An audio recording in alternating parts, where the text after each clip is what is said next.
Per una altra banda, també treballen les matemàtiques dels oficis. D'aquesta manera fan un tastet d'oficis molt variats, una mica en base a les preferències que tenen ells mateixos.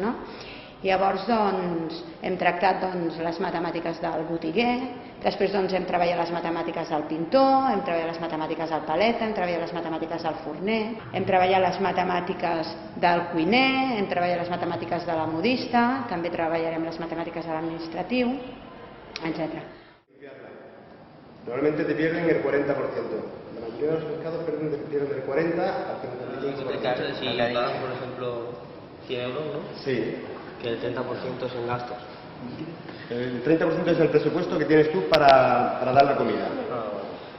Para comprarte las ensaladas, comprarte la pasta, la carne, el pescado, la fruta, lo que necesites, todo, y la bebida.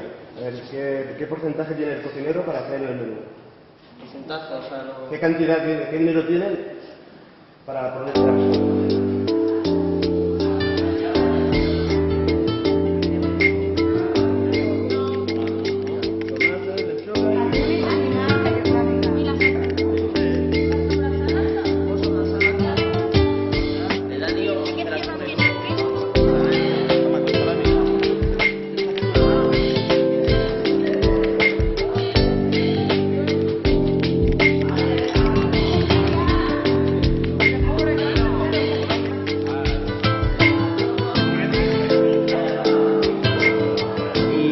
que retallar en un diàmetre de 3,5 rodones com si fossin motllos de flan. Una fotografia amb estris de cuina i vam fer el perímetre de totes.